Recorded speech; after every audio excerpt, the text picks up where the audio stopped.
Olá, gente, boa noite, tudo bem?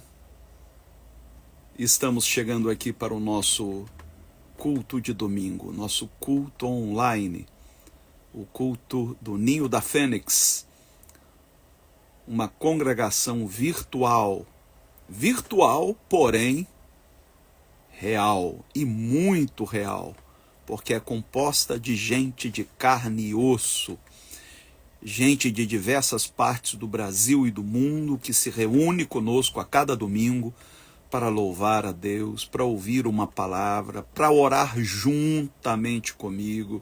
E é sempre um privilégio poder estar aqui com vocês. Obrigado por nos prestigiar, por acreditar no nosso trabalho, por somar conosco, por nos apoiar. Muito obrigado. E nós queremos iniciar esse culto de hoje, como sempre fazemos, orando, invocando a presença de Deus.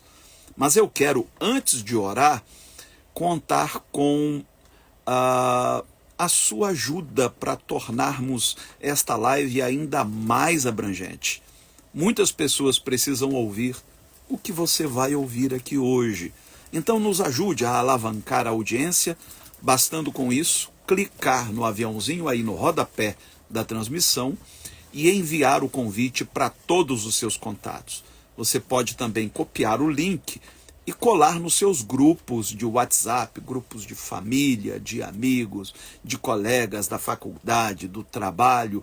Então vamos tentar, de alguma maneira, alcançar o máximo possível de pessoas. E isto independentemente do credo que professem. Aqui, todos são bem-vindos. E além dos louvores, da oração, da reflexão em torno da palavra, nós teremos hoje aquele momento de Santa Ceia.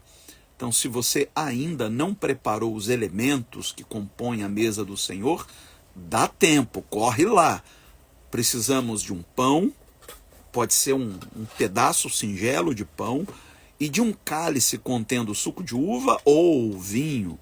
Caso você não disponha desses elementos, vale improvisar? Talvez não fosse o ideal, né? Já que Jesus elegeu esses elementos como representações do seu sacrifício de amor. Mas, em não tendo esses elementos em mãos, você pode se improvisar. O mais importante é que estejamos na mesma sintonia de amor, na mesma comunhão. Então, vamos orar? Paizinho, nós queremos te agradecer. Que privilégio o Senhor nos concede de estarmos aqui. Que o teu Espírito nos conduza. Que esta reunião, este culto que ora prestamos a ti, seja consagrado pela tua presença, Senhor.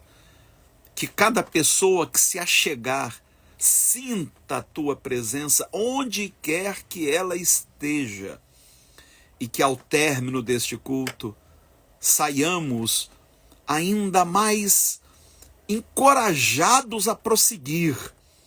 Eu sei que não é fácil nadar contra a maré, não é fácil estar na contramão, mas é o teu Espírito que nos habilita a sermos parecidos com o teu Filho Jesus.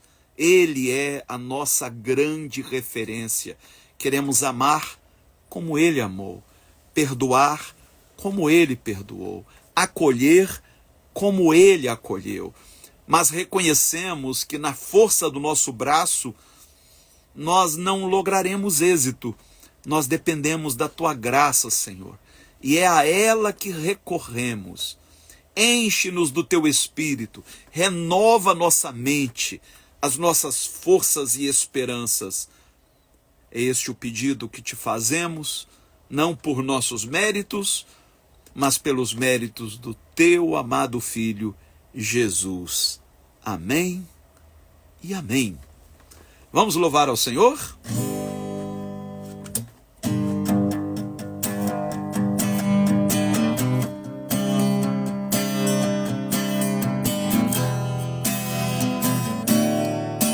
vai dizer comigo: tua graça nos basta. Tua graça nos basta. Tua graça nos basta. Tua graça nos basta, Senhor. Mais uma vez. Tua graça nos basta. Tua graça nos basta. Tua graça nos basta, Senhor. Tão grande é o teu amor, ó Deus. Ao fraco mostras teu poder. Sabedoria tu nos dás. Pros teus mistérios compreender. Proteja o teu povo, conserve teus filhos em tuas promessas, ó Pai. Proteja o teu povo, conserve teus filhos em tuas promessas, ó Pai. Tua graça nos basta, tua graça nos basta, tua graça nos basta, Senhor.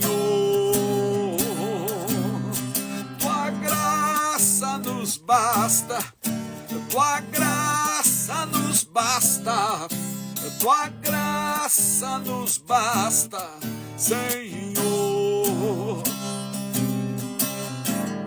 Tão grande é o teu amor, ó Deus.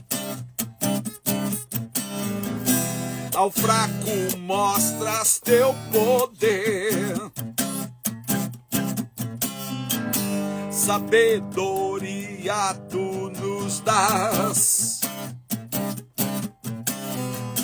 Pros teus mistérios compreender. Proteja o teu povo, conserve teus filhos em tuas promessas, ó Pai. Proteja o teu povo, conserve teus filhos em tuas promessas, ó Pai. Vem comigo.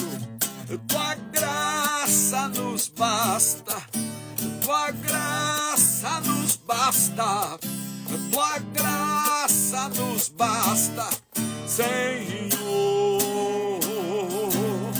Tua graça nos basta, tua graça nos basta, tua graça nos basta, Senhor.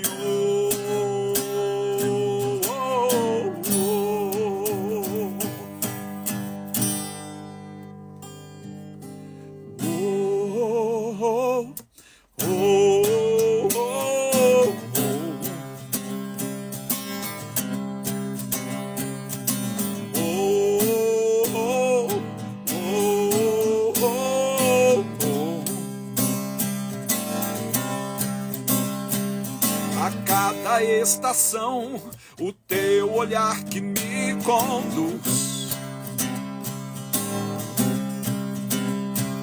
Eu sigo a direção do alvo que eu me propus. A cada passo estou mais perto. O Deus que eu amo é o Deus que me ajuda. Perfeito é seu plano, não tarde nem muda. Sua graça é vista nos detalhes. Não leva em conta a minha vergonha, jamais desaponta aquele que sonha. Sua graça é mais vasta que os mais profundos mares. Sua graça que me basta é conhecida nos detalhes. Oh, oh, oh.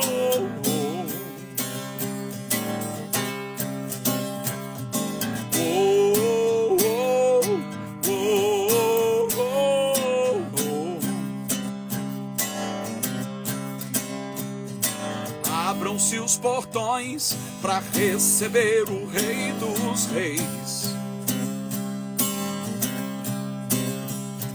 Quebrem-se os grilhões e vejam o que ele nos fez. Quem pode deter os seus braços? O Deus que eu amo é o Deus que me ajuda. Perfeito é seu plano, não falhe nem muda.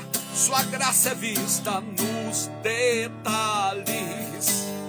Não leva em conta a minha vergonha, jamais desaponta aquele que sonha. Sua graça é mais vasta que os mais profundos mares. Sua graça que me basta é percebida nos detalhes. Oh, oh, oh, oh.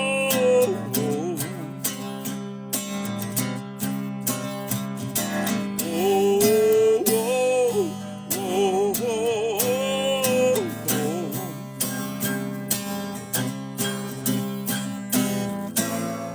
A cada passo estou mais perto. A cada passo estou mais perto. A cada passo estou mais perto. A cada passo estou mais perto. A cada passo estou mais perto. A cada passo estou. O Deus que eu amo é o Deus que me ajuda. Perfeito é seu plano, não fale nem muda.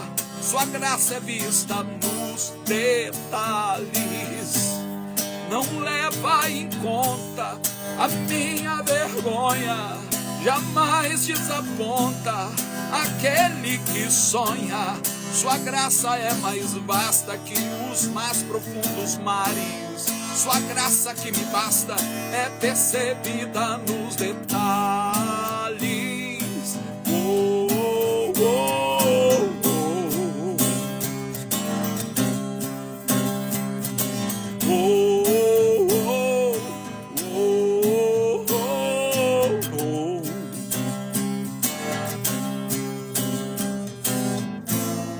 A cada passo estou mais perto. A cada passo estou mais perto. A cada passo estou mais perto. A cada passo estou.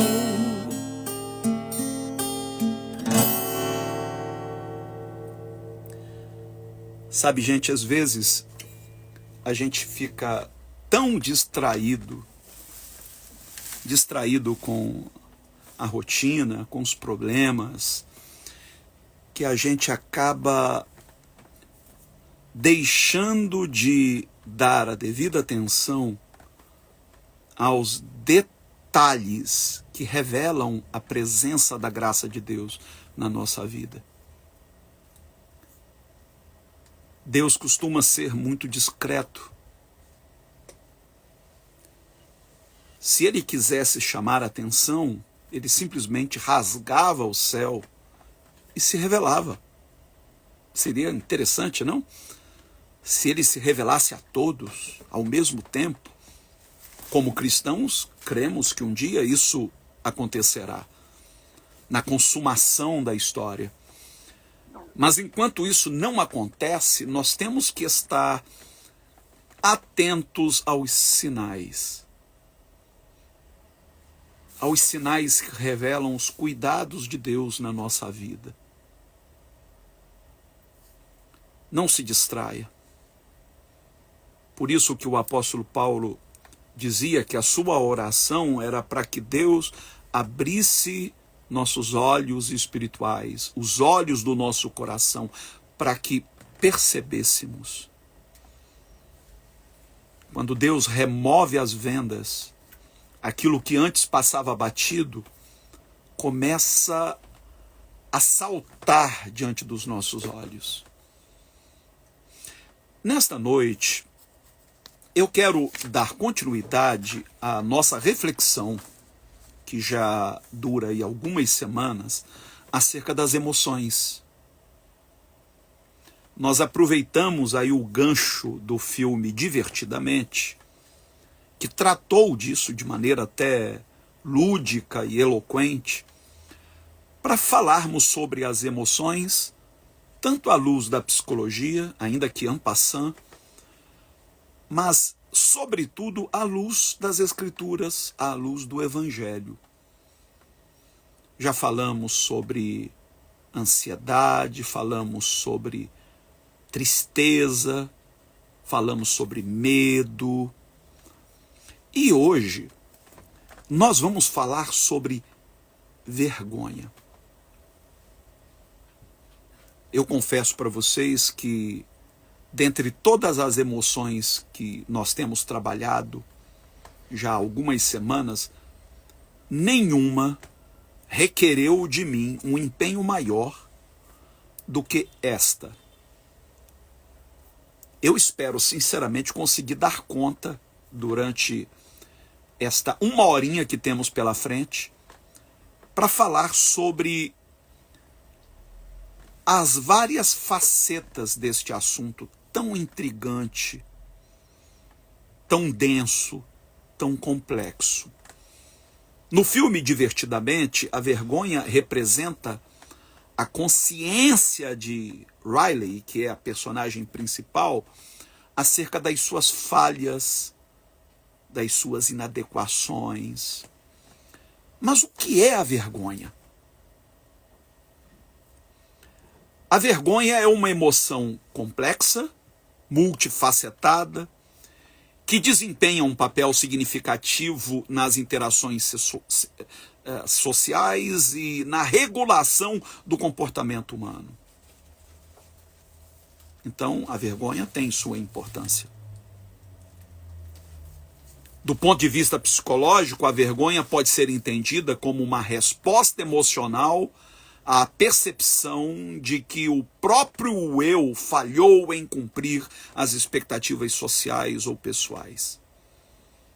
Então, esta sensação de frustração consigo mesmo pode desencadear a emoção que conhecemos como vergonha. E essa emoção está intimamente ligada à autoimagem, isto é, a percepção que se tem de si mesmo, e ao julgamento social. Isso envolve sentimentos de humilhação, de inadequação, de indignidade e um desejo de ocultar ou fugir de uma situação.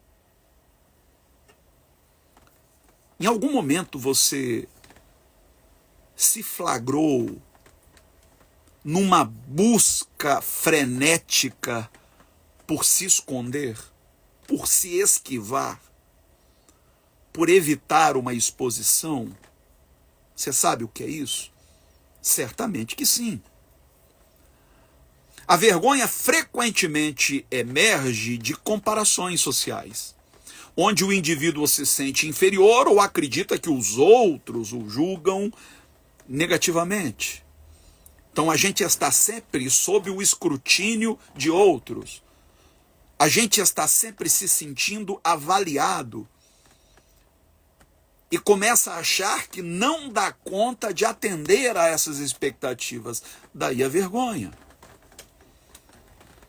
A vergonha pode, inclusive, ser o fator que desencadeia um transtorno conhecido como fobia social, ou como transtorno de ansiedade social. É claro que aí já estamos falando de algo mais sério. Não é todo mundo que sofre de fobia social, mas certamente todos em algum momento somos assediados pela vergonha. Aliás, triste é daquele que perde a vergonha. E é óbvio que aqui a gente precisa examinar o sentido que quer se dar à vergonha. Existe uma vergonha que é positiva, existe uma vergonha que é negativa. Por exemplo, há uma vergonha que está intimamente ligada ao sentimento de culpa. Mas a gente não pode confundir uma coisa com outra. Elas podem estar, de alguma maneira, implicadas, relacionadas, mas cada uma tem um foco diferente. A vergonha está mais relacionada à percepção de falha do próprio eu. Por exemplo, a pessoa diz, eu sou ruim nisso. Aí ela tem vergonha de si mesma. Enquanto a culpa está relacionada a um comportamento específico. Por exemplo, eu fiz algo ruim. Então vergonha tem muito a ver com aquilo que eu sou, com um sentimento de inadequação, de não me sentir apto a corresponder a uma expectativa. Já a culpa tem a ver com aquilo que eu fiz, que eu sei que foi um erro, que eu reconheço que machuquei alguém, que prejudiquei alguém. Em Gênesis, no capítulo 3, se você tem uma Bíblia e quiser me acompanhar, é o primeiro livro da Bíblia, do verso 7 ao verso 10, nós lemos: Então foram abertos os olhos de ambos, referindo-se aqui ao casal, né, o primeiro casal, Adão e Eva, e conheceram que estavam nus. E coseram folhas de figueira e fizeram para si aventais. E ouviram a voz do Senhor Deus, que passeava no jardim pela viração do dia, e esconderam-se Adão e sua mulher da presença do Senhor Deus, entre as árvores do jardim. E chamou o Senhor Deus a Adão e disse-lhe: Onde estais? E ele disse: Ouvi a tua voz soar no jardim, e temi, porque estava nu, e escondi-me. Independentemente de fazermos uma leitura literal ou metafórica do texto, o fato é que aqui nós nos deparamos com esta emoção. O que fez com que Adão e Eva se escondessem, temessem a presença de Deus? A vergonha. Pela primeira vez, eles se perceberam nus. E a nudez aqui, já nós vamos falar um pouco mais sobre isso, ela representa a sensação de vulnerabilidade. O estar nu é sentir-se vulnerável. Por isso que Adão e Eva, tão logo se percebem nus, depois de terem comido do fruto proibido, eles improvisam aventais, eles querem cobrir sua genitália, porque eles sentem vergonha. Vergonha também, além de estar relacionada à culpa, ela também está relacionada ao isolamento social. No Salmo de número 69, do verso 18 ao verso 20, o salmista Davi diz, em oração: Aproxima-te da minha alma e resgata-a. Livra-me por causa dos meus inimigos. Tu conheces a minha vergonha, a minha desonra e a minha humilhação. Todos os meus adversários estão diante de ti. O desprezo partiu-me o coração e estou em desespero. Esperei por compaixão, mas não houve nenhuma. Por consoladores, mas não os encontrei. Davi estava vivendo aqui um momento de crise. Por isso ele se isolou, ele estava envergonhado. Ele sabia que havia cometido um pecado. Davi havia adulterado. E agora, movido pela culpa, ele busca alguém em quem possa se consolar, alguém que o apoiasse, que o acolhesse na sua fraqueza, mas ele só encontra vergonha. Alguns que pareciam amigos, agora se voltam contra ele, apontam o dedo, realçam a sua fraqueza, o que faz com que Davi se isole cada vez mais. No Salmo 34, verso 18, ele diz: perto está o Senhor dos que têm o coração quebrantado e salva os contritos de espírito. Veja, no Salmo 69, ele clama dizendo: aproxima-te da minha alma, porque ele se sente só. Agora, no Salmo 34, ele diz: perto está o Senhor dos que têm o coração quebrantado. O que leva Davi a este quebrantamento? O que faz com que Davi se sinta despedaçado? A culpa, a vergonha. Por isso ele se sente abandonado. E a única pessoa com quem ele de fato podia contar naquele momento era com o Senhor. Agora, você já ouviu a expressão vergonha alheia? Em algum momento você já sentiu vergonha alheia? E aqui é bom a gente fazer uma distinção entre vergonha e vexame. Vexame é a situação em si. A pessoa está numa situação vexatória. Isto é, uma situação que deveria envergonhá-la. A vergonha é a emoção decorrente do vexame. E quando a pessoa ela não percebe a situação vexatória em que ela se encontra, e quando a pessoa não percebe que está numa situação de vulnerabilidade, e quando o orgulho não permite que ela veja.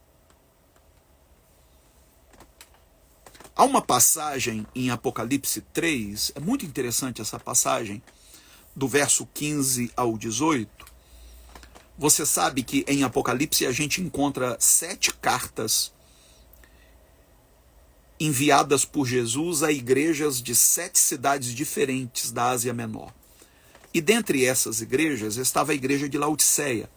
Em cada carta, Jesus fazia elogios e exortações.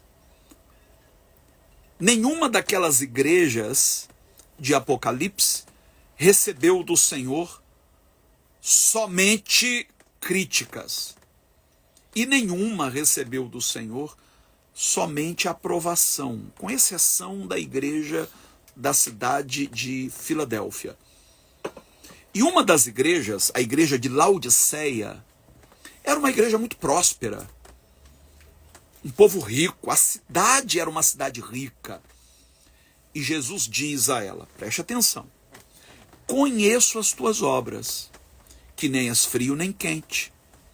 Quem dera foras frio ou quente, assim, porque és morno, e não és frio nem quente, estou a ponto de te vomitar da minha boca. Isto é, aquela era uma igreja indigesta para Cristo. Tu dizes, rico sou, estou enriquecido, de nada tenho falta, e não sabes que és um coitado, um miserável, pobre, cego e nu. Veja, qual era a avaliação que a igreja de Laodiceia fazia de si mesma? Eu sou rica, estou bem na fita, eu não tenho falta de nada. Mas qual era a avaliação que Jesus fazia daquela mesma igreja? Você é coitada, pobre, miserável, cego, nu. Não batia. Ela não percebia o estado em que ela se encontrava. Da mesma maneira, muitas pessoas vivem num estado de vexame, mas não percebem. As pessoas ao seu redor percebem o estado em que ela se encontra, mas ela não se dá conta. É o que a gente chama de vergonha alheia. Ela está ali toda prosa, radiante, se sentindo plena, e as pessoas ao seu redor olham e comentam: será que ela não se percebe? Será que ela não tem espelho em casa? Aconselho-te, olha o que Jesus diz, que de mim compres ouro provado no fogo para que te enriqueças. Isto é, você não é tão rica quanto pensa. E roupas brancas para que te vistas e não apareça a vergonha da tua nudez. Como eu disse anteriormente, nudez é uma metáfora, é um eufemismo, melhor dizendo, para a vulnerabilidade. Jesus está dizendo: se você se acha assim tão plena, tão autossuficiente, eu te aconselho a adquirir de mim o verdadeiro ouro, a verdadeira riqueza. Eu te aconselho a adquirir de mim roupas brancas, puras, para cobrir a vergonha da tua nudez. E que unjas os teus olhos com colírio para que vejas.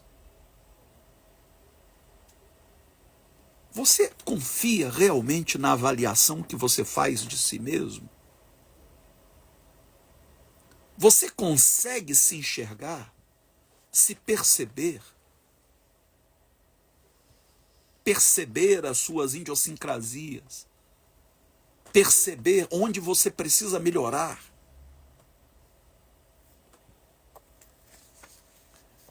Voltando para Gênesis 2:25, o texto vai dizer: ambos estavam nus, o homem e a sua mulher, e não se envergonhavam.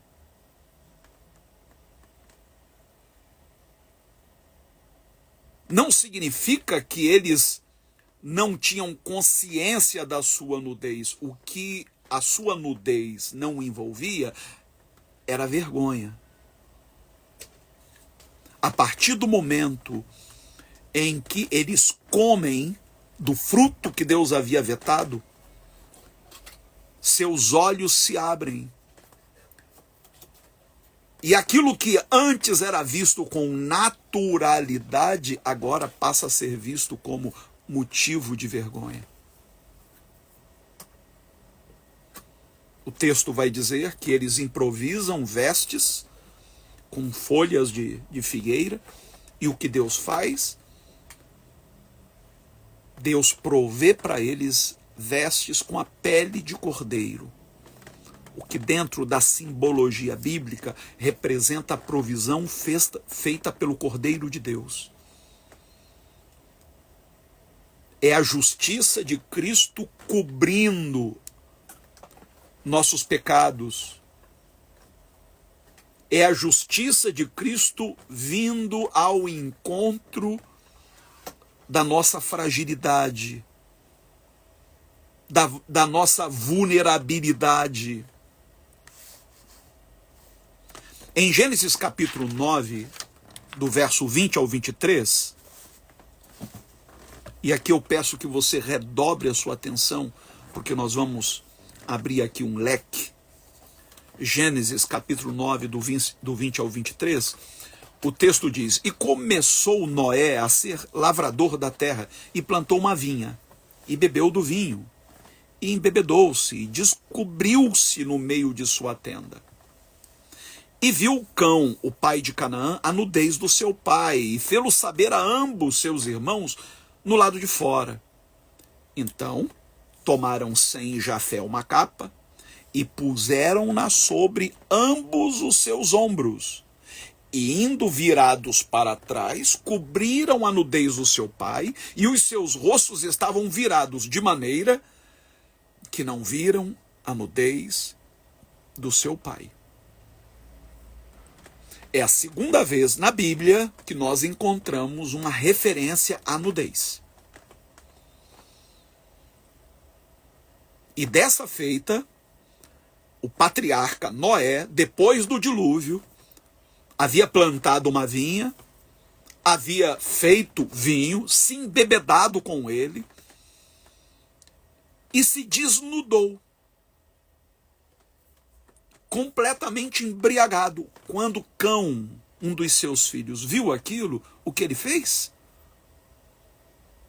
Saiu propagando para todo mundo: gente, nosso pai está bêbado, está nu, nosso pai perdeu a vergonha.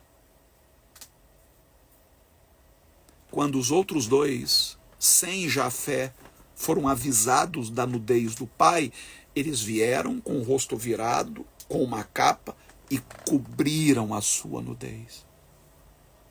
O que isso representa? Biblicamente falando, o oposto da vergonha é a honra. O que Cão fez ao expor a nudez do pai foi envergonhá-lo. O que Sem e Jafé fizeram ao cobrir a nudez do pai foi honrá-lo.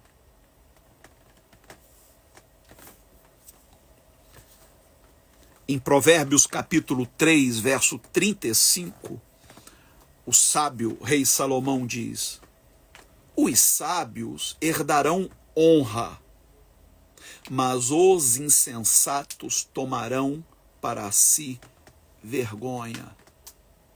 Percebe aqui que um é o oposto do outro?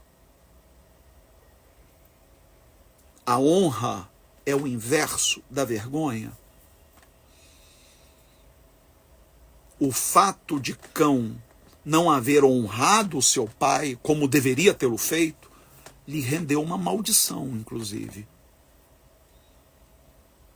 Quando Noé soube do ocorrido, Noé proferiu uma palavra de maldição sobre o seu próprio filho, porque ele se sentiu desrespeitado, desonrado, enquanto Sem e Jafé foram abençoados por Noé,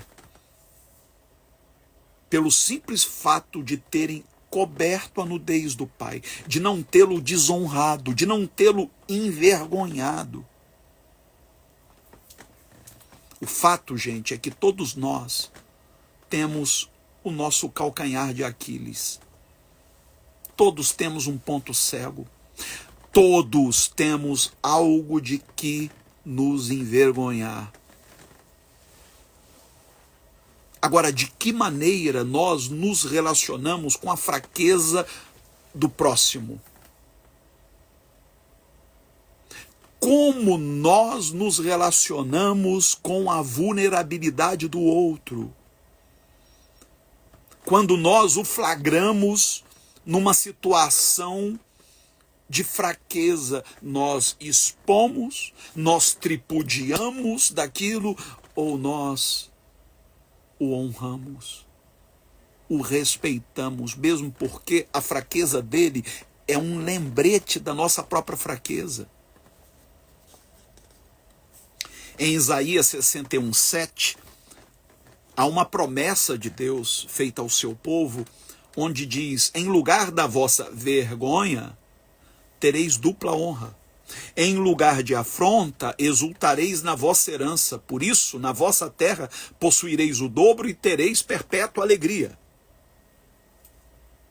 Mais uma vez, honra e vergonha são apresentados como sendo opostos entre si. No lugar da vergonha, eu vos darei dupla honra.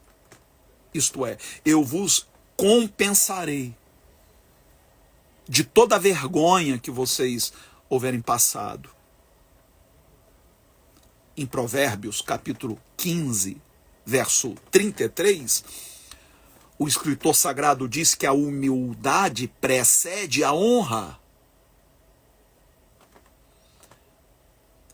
Quando a gente se vê numa situação vexatória, aquilo deveria nos fazer humildes.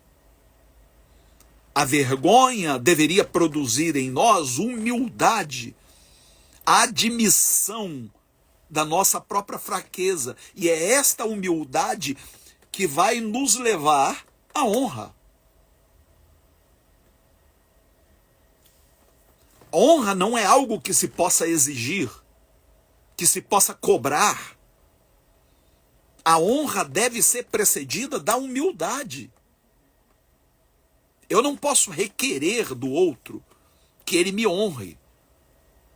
Essa honra deve vir de maneira absolutamente espontânea. E ela não deve vir ao meu encontro apenas quando minhas virtudes são reveladas.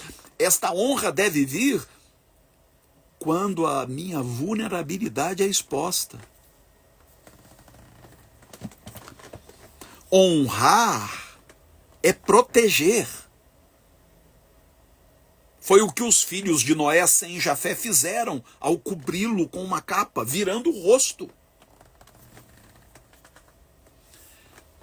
Honrar, segundo a Bíblia, envolve cuidar da dignidade do outro, proteger sua reputação, sua privacidade.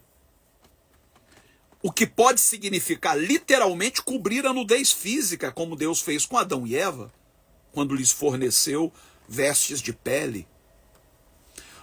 Ou simbolicamente evitando expor suas fraquezas e falhas aos outros. Você sabe que dentre os critérios do juízo divino, está lá em Mateus capítulo 25, está aquele que diz, estive nu e me vestistes. Lembra daquela passagem? Quando Jesus dirá aos que estiverem à sua direita, vinde benditos do meu Pai, recebei por herança o reino que vos está preparado, porque eu tive fome, me desses de comer, tive sede, me desses de beber, era forasteiro e me hospedastes, e estive nu e me vestistes. Isto pode ser entendido tanto literalmente como figurativamente. Proteger a dignidade do outro. Evitar uma exposição desnecessária. Essa semana viralizou um áudio de uma pastora da cidade de Maranguape, lá no Nordeste, onde ela se queixa de não ter sido devidamente honrada pelos membros da sua igreja. No áudio ela diz que pediu que os membros preparassem uma festa surpresa para o marido, também pastor, e que cada rede da igreja desse uma oferta para um presente para esse pastor. E na hora de fazer a surpresa, parece que a caixa abriu, o dinheiro se espalhou no chão e ela se sentiu humilhada com aquilo e disse, tudo o que eu queria era que vocês honrassem. Eu não posso exigir honra de ninguém.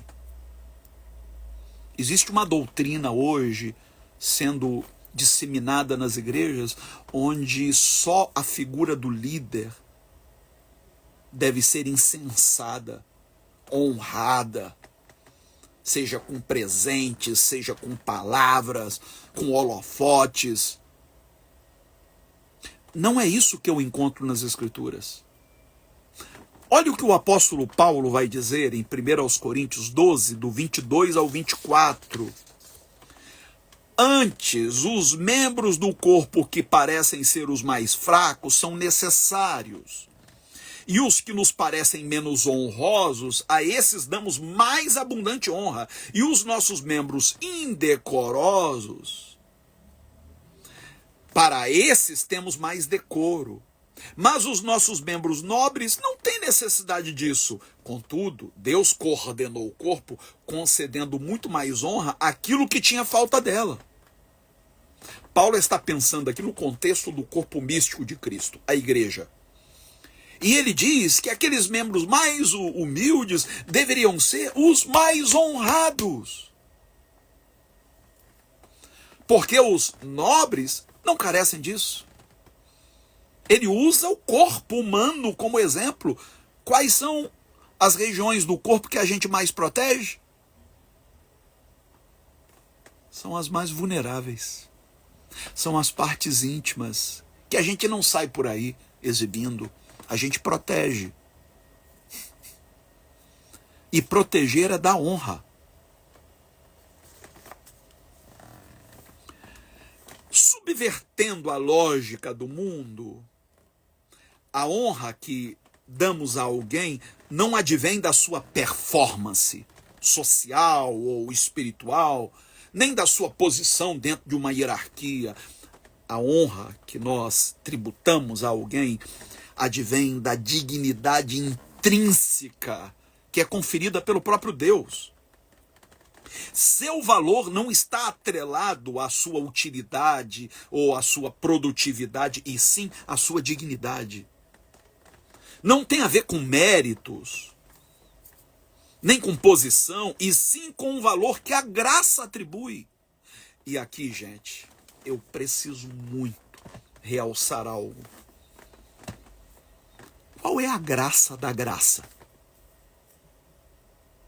Quando a gente fala de graça, a gente está dizendo que nossa relação com Deus não envolve mérito. Eu não tenho que somar um número de créditos de boas obras para depois descontar no caixa celestial. E Deus vai me abençoar de acordo com isso. Não, é graça, é favor imerecido. Só que há um grande mal-entendido nos círculos cristãos. Porque a gente confunde mérito com valor. Aos olhos de Deus, não há mérito. É graça. Mas isso não significa que não haja valor. Nós somos a imagem e semelhança de Deus. Nós possuímos uma dignidade intrínseca que advém disso, de sermos a imagem e semelhança do nosso Criador. Então não tem a ver com mérito. Entretanto, esta graça nos atribui valor. E ninguém tem valor maior que o outro. A graça nivela. Todos têm o mesmo valor. Então, independente do seu desempenho, independentemente da sua performance, da posição que você ocupe, você é pastor, é um bispo, é um membro da igreja, ou independentemente até do credo que você professe, a graça nos nivela. A graça se sobrepõe a qualquer sistema religioso erigido sobre méritos ou deméritos.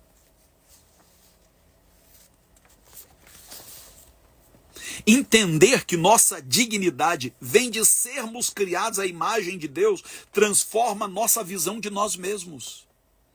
Não sobra espaço para autodepreciação, para autocomiseração, que não tem nada a ver com humildade. Humildade é reconhecer a nossa insuficiência. Eu não sou autossuficiente. Eu preciso dos meus irmãos. Eu preciso de Deus. Isso é humildade. Agora, autocomiseração, autodepreciação são outros 500. Eu não presto, eu não valho nada. Oi? Você acha que Cristo ofereceria sua própria vida em sacrifício de amor por aquilo que nada valesse? Se não valia, passou a valer. A vida do próprio Filho de Deus. A honra, quando entendida sob a luz da graça e da dignidade intrínseca, nos chama a respeitar e valorizar a todos, independentemente das suas conquistas, da sua posição social. Ela nos encoraja a ver a nós mesmos e aos outros como Deus vê. Como seres de valor inestimável, dignos de amor e respeito, e não por causa do que fazemos, mas por causa do que somos em essência. Agora, você já parou para pensar que nós somos um flagrante para Deus? O que mais me surpreende em Deus é o fato dele me amar, sabendo exatamente onde ele está pisando. Aquilo que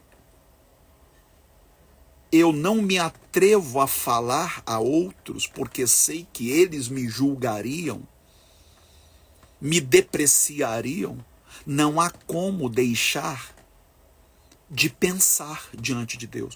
Os meus pensamentos são tão audíveis para Deus quanto as minhas palavras são às pessoas ao meu redor. E eu lhe pergunto, se todos ao seu redor soubessem exatamente tudo o que você pensa, eles continuariam a te amar?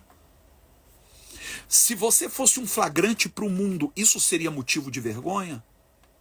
Você se envergonharia? Uma coisa que deixa muito crente de cabelo em pé, né?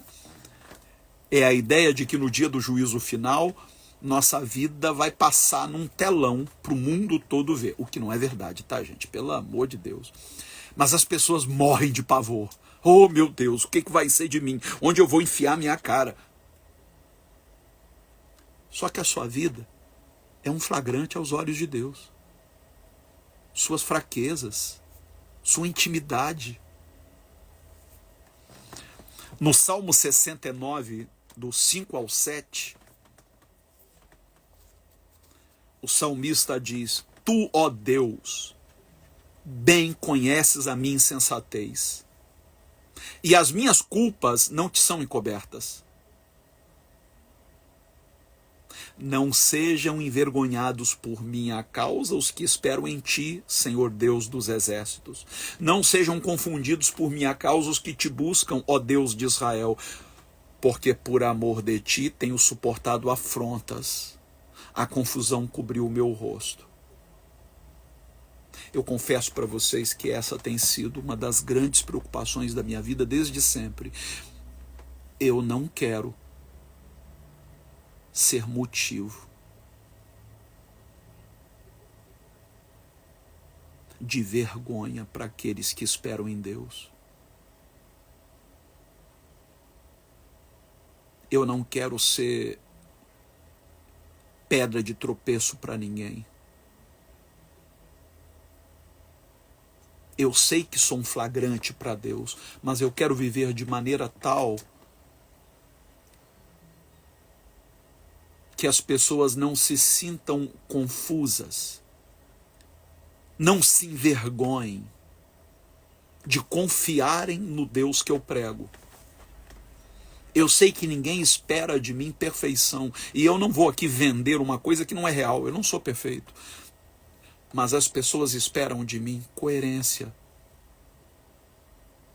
Vocês devem ter lido, ou quem sabe até assistido a um vídeo que viralizou essa semana, um vazamento de um pastor se relacionando com um obreiro. Que coisa triste ver alguém tendo a sua privacidade exposta assim. E sabe o que mais escandalizou meio mundo? Os crentes com certeza se escandalizaram do fato do pastor estar envolvido com outro homem. Mas o que escandalizou o mundo foi a hipocrisia. O que escandalizou o mundo foi a incoerência de se pregar uma coisa, de se cobrar de outros aquilo que não vive. De viver dentro da sua privacidade prazeres que condenam na vida de outros.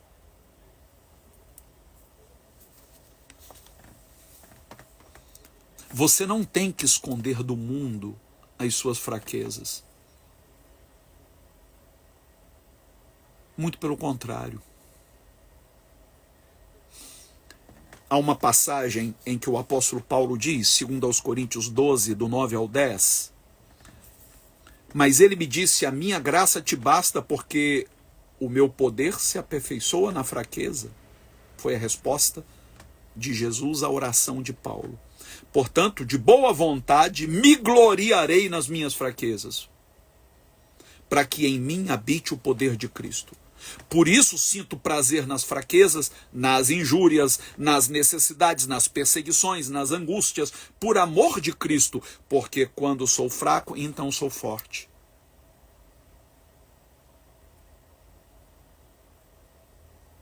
aquilo de que eu deveria me envergonhar, que são as minhas fraquezas, eu vou me gloriar. E quando você age dessa maneira, você tira a munição de quem te acusa.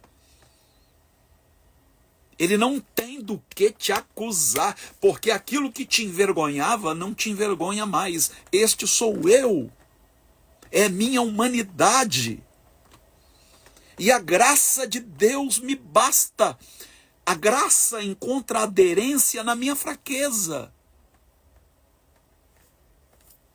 Agora, quando eu tento vender uma imagem de santidade, quando eu arroto moralidade, eu faço como a igreja de Laodiceia. Eu digo, eu sou rico, eu de nada tenho falta, eu sou santo, eu estou acima da média, eu não sou como esses pecadores. Aí Deus diz, você não sabe que você é um coitado, um pobre, um nu. A sua nudez está exposta e você não percebe. Porque você se gloria em virtudes que não existem. Eu lembro de Davi, eu citei aqui semanas atrás, de Davi entrando em Jerusalém carregando a arca, e ele pulava e dançava de tal maneira que a sua nudez ficou exposta. A roupa que ele usava era curta, ela ficava se levantando e as partes íntimas de Davi ficaram à mostra. E a sua mulher, da janela, o desprezou e disse, que homem sem vergonha é esse com quem eu me casei? Ele não tem modos, ele nem parece rei. E quando ele chega em casa para abençoar sua casa, Mical vem com 7 pedras. Você não tem vergonha? Ninguém mais vai te respeitar, as mulheres não vão te respeitar. E Davi diz, muito pelo contrário. Eu estava dançando e louvando na presença do meu Deus. Eu não estava preocupado com a minha nudez. E estas que você diz que vão me desprezar, elas vão me honrar. Porque viram a sinceridade do meu coração. Gente, nós temos que aprender a dar valor àquilo que tem valor.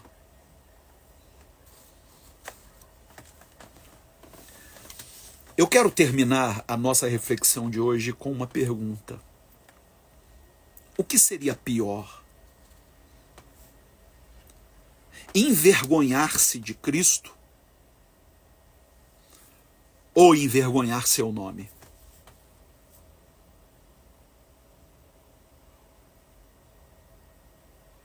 Pedro, quando confrontado, quando perguntado, você não é um daqueles que seguem aquele homem? Pedro negou. Não, eu nunca ouvi falar, nem sei quem é, porque ele teve vergonha. Jesus passou e lançou-lhe um olhar que fez com que ele chorasse a noite inteira, envergonhado de ter se envergonhado de Cristo. Em Lucas 9:26, Jesus diz, porque qualquer que se envergonhar de mim e das minhas palavras, dele se envergonhará o Filho do Homem, quando vier na sua glória e na do Pai e dos santos anjos.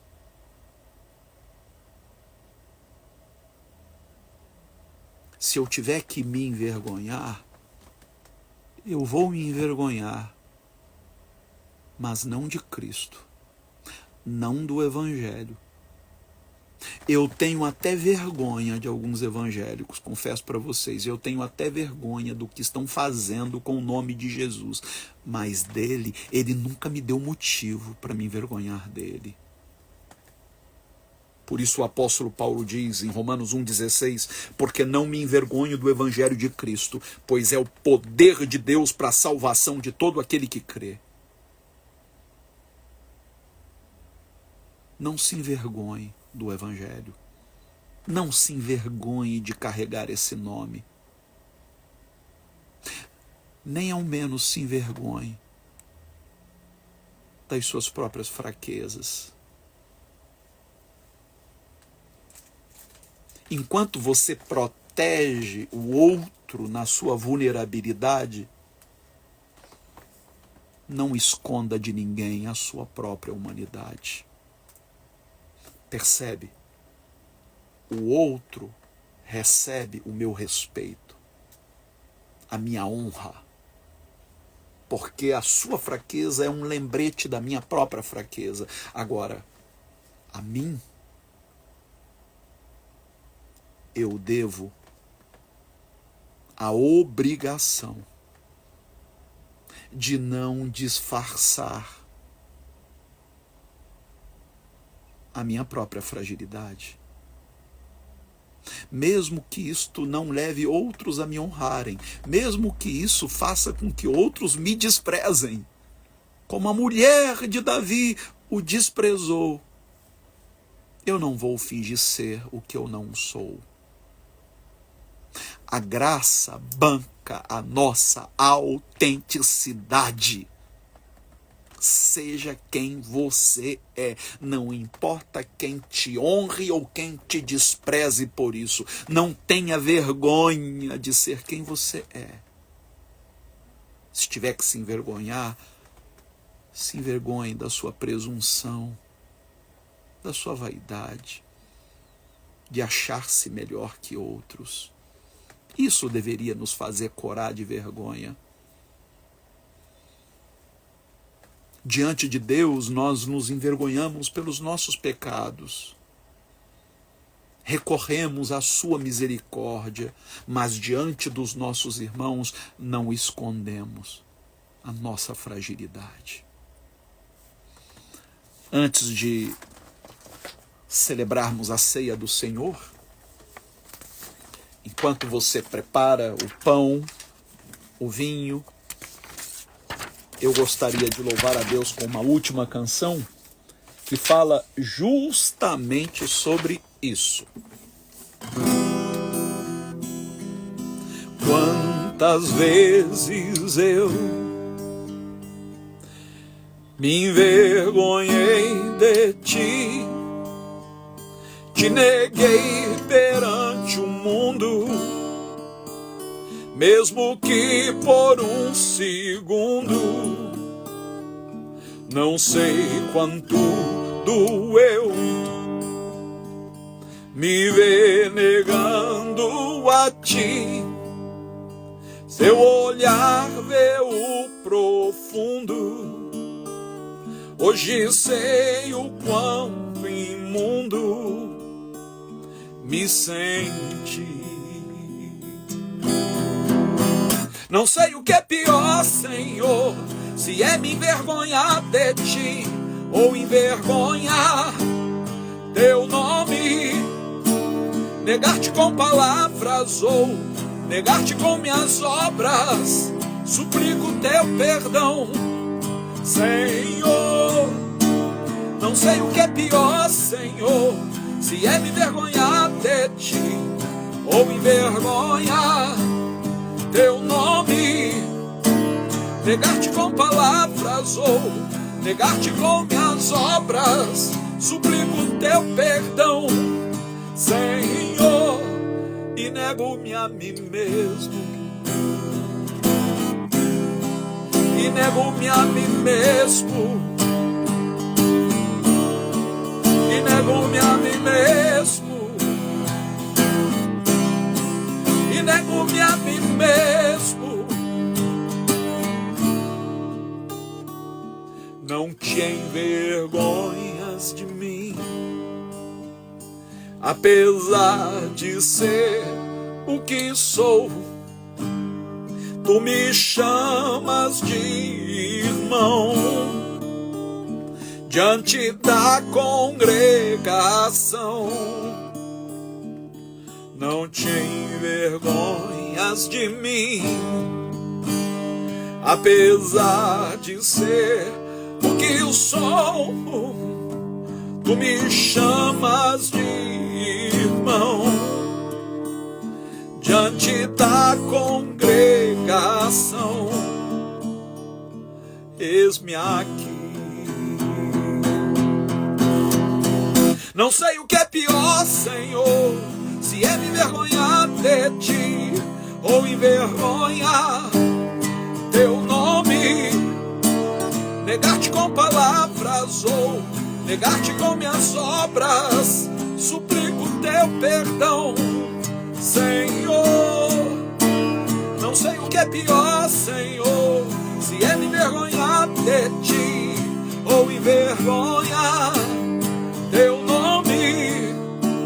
Negar-te com palavras ou negar-te com minhas obras, suplico teu perdão, Senhor, e nego-me a mim mesmo, e nego-me a mim mesmo, e nego-me a mim mesmo, e nego-me a mim mesmo, e nego-me a mim mesmo.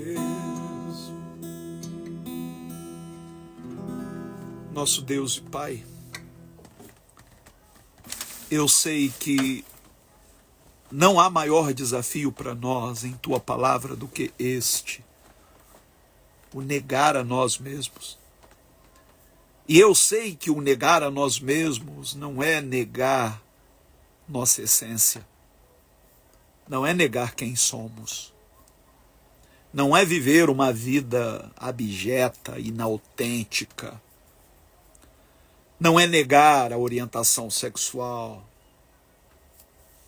não é negar suas pulsões. Negar a si mesmo é negar a presunção de ser melhor do que os demais, de julgá-los, de desonrá-los. Por isso, nesta noite, antes de participar da ceia, nós suplicamos o teu perdão, Senhor.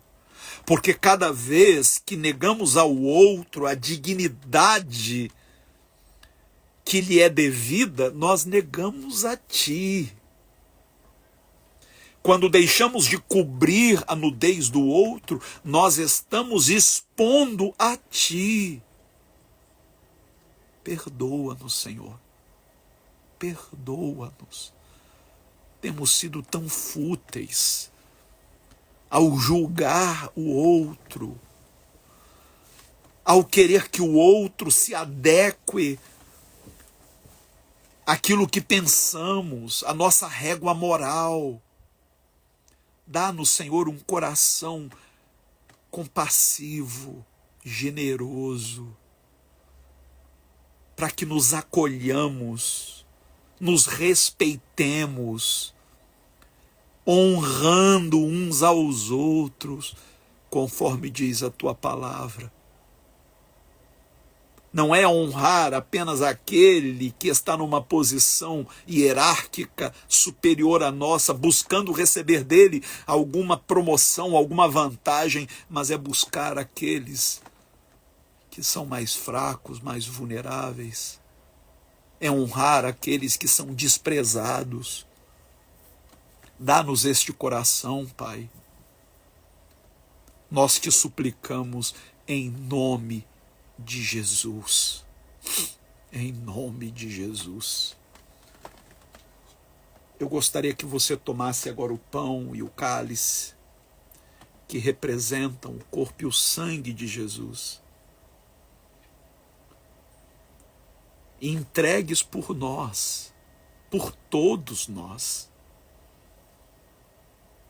do maior ao menor, esta graça que nos nivela, esta graça que realça as nossas semelhanças, apesar de tão diferentes, de termos histórias tão diferentes.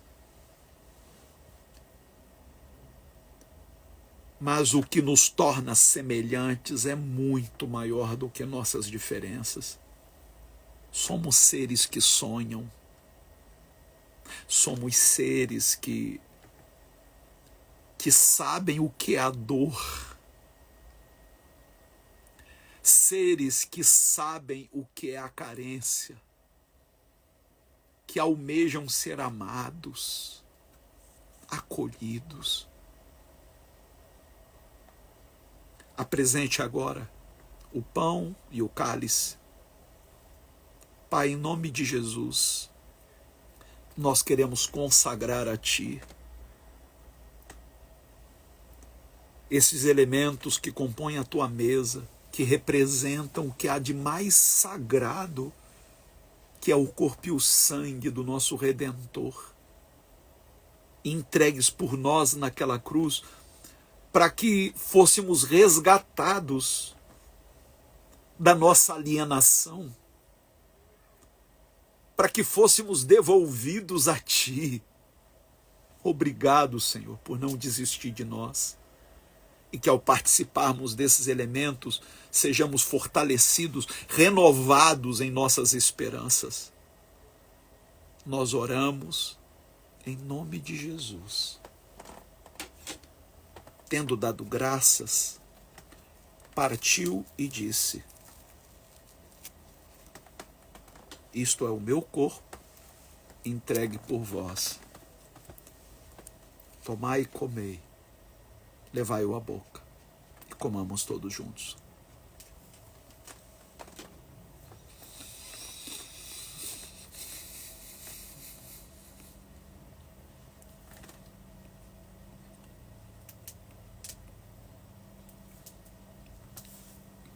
Semelhantemente, depois de cear, tomou o cálice, dizendo: este é o cálice da nova aliança no meu sangue.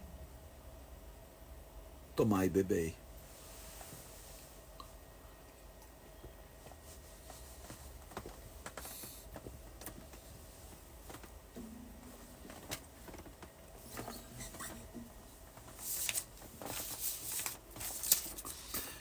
Aí onde você está, faça a sua oração.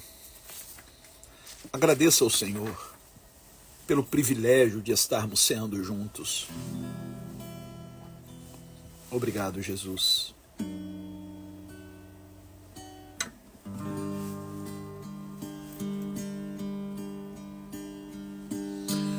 Aqui te encontrei em Ti, que me achei, perdi-me inteiro em Teu amor. Aqui te encontrei em Ti, que me achei, perdi-me inteiro em Teu amor. Aos pés da Tua cruz eu quero me calar, reverente, eu me rendo em Teu sangue carmesim. Meu pecado alvejar, não pertenço a mim, só pertenço a Ti.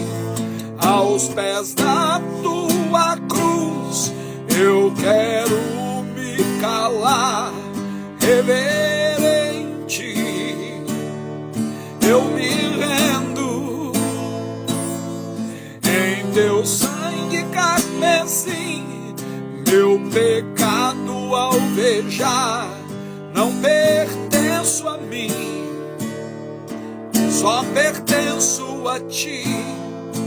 Não pertenço mais a mim, só pertenço a Ti. Jesus, Jesus, Jesus, Jesus.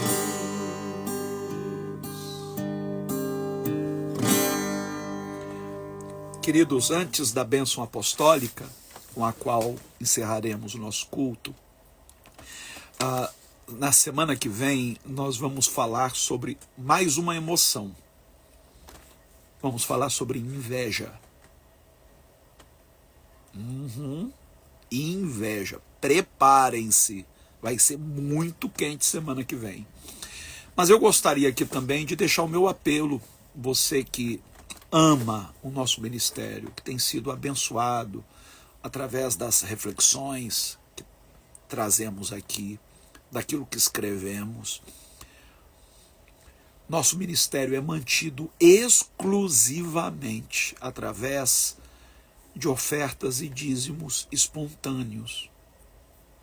Hoje nós temos uma comunidade virtual, que é o Ninho da Fênix, que nos possibilita promover ações sociais em várias partes do Rio de Janeiro, em parceria com a Reina, em parceria com o projeto Gramachinhos, em parceria com o projeto UME, distribuindo cestas básicas para muitas famílias, refeições diárias para as crianças do lixão do Jardim Gramacho, acolhendo as 102 meninas em vulnerabilidade social em Moçambique, na África. Tudo isto é possibilitado pela sua contribuição. Então você que ama esta obra e deseja contribuir como parte do culto que estamos oferecendo ao Senhor nesta noite, contribua. Você pode fazê-lo através de duas chaves Pix. Duas. Uma, a maioria já conhece, que é a 21 99797 8135. 21 99797 8135. E a outra é a euescolhiamar@hotmail.com. É o nome do nosso projeto social. euescolhiamar@hotmail.com. Você pode também contribuir através do PayPal de qualquer parte do mundo. Você pode fazer um PayPal para hermescfernandes@hotmail.com. hermescfernandes@hotmail.com. Eu agradeço de todo o meu coração a sua companhia até aqui. Amanhã, às 21 horas, eu estarei de volta com a nossa live tradicional de segunda-feira. Mas domingo que vem, no Ninho da Fênix, vamos dar sequência a esta rica reflexão sobre as emoções, falando sobre inveja. Eu conto com você. Dizem que é o pecado inconfessável, né?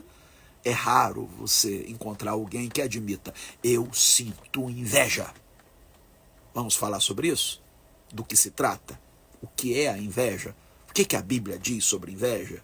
O que a psicologia diz sobre inveja? Semana que vem, nesse mesmo bate-canal, nesse mesmo bate-horário. Gente, obrigado pelo carinho, amo vocês. E agora, que a graça de nosso Senhor Jesus Cristo, o amor de Deus, o nosso Pai, as doces consolações do Espírito Santo sejam com todas, todos e todes. Porque dele, por ele e para ele, dela, por ela e para ela, a ruache divina, o Espírito Santo, são todas as coisas. Que Deus os abençoe. E olha, assim que postarmos, por favor, volte a curtir para que a plataforma entregue para o maior número de pessoas. E deixe o seu comentário, nem que seja o seu oi, boa noite, tá bom? Ou nos dê um feedback do que esta live representou para você. Posso contar? Se você assistiu só um trechinho, assista por completo. Vai abençoar muito a sua vida. Beijo, pessoal. Ótima semana a todos e até amanhã.